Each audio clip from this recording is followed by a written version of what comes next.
Jonah, chapter 1.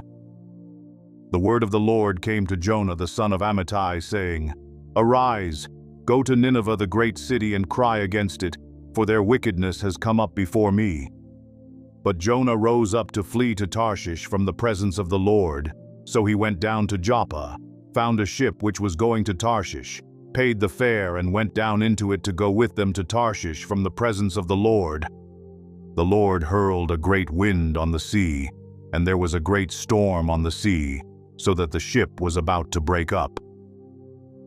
Then the sailors became afraid, and every man cried to his God, and they threw the cargo which was in the ship into the sea to lighten it for them. But Jonah had gone below into the hold of the ship, lain down, and fallen, sound asleep. So the captain approached him and said, How is it that you are sleeping? Get up, call on your God. Perhaps your God will be concerned about us so that we will not perish. Each man said to his mate, Come, let us cast lots so we may learn on whose account this calamity has struck us. So they cast lots, and the lot fell on Jonah. Then they said to him, Tell us now, on whose account has this calamity struck us? What is your occupation, and where do you come from? What is your country? From what people are you? He said to them, I am a Hebrew, and I fear the Lord God of heaven, who made the sea and the dry land.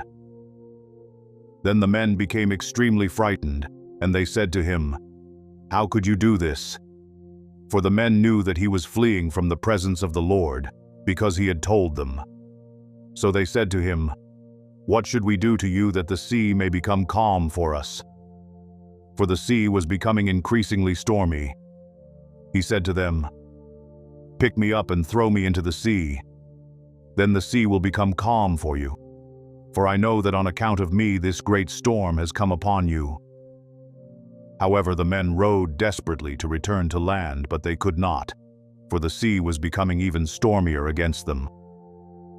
Then they called on the Lord and said, We earnestly pray, O Lord, do not let us perish on account of this man's life, and do not put innocent blood on us. For you, O Lord, have done as you have pleased. So they picked up Jonah, threw him into the sea, and the sea stopped its raging. Then the men feared the Lord greatly, and they offered a sacrifice to the Lord and made vows. And the Lord appointed a great fish to swallow Jonah, and Jonah was in the stomach of the fish 3 days and 3 nights. Jonah, chapter 2. Then Jonah prayed to the Lord his God from the stomach of the fish, and he said, I called out of my distress to the Lord, and he answered me. I cried for help from the depth of Sheol. You heard my voice. For you had cast me into the deep, into the heart of the seas, and the current engulfed me. All your breakers and billows passed over me. So I said, I have been expelled from your sight. Nevertheless, I will look again toward your holy temple. Water encompassed me to the point of death. The great deep engulfed me. Weeds were wrapped around my head. I descended to the roots of the mountains. The earth with its bars was around me forever. But you have brought up my life from the pit, O Lord my God. While I was fainting away, I remembered the Lord, and my prayer came to you, into your holy temple. Those who regard vain idols forsake their faithfulness. But I will sacrifice to you with the voice of thanksgiving. That which I have vowed I will pay. Salvation is from the Lord. Then the Lord commanded the fish, and it vomited Jonah up onto the dry land. Jonah, chapter 3.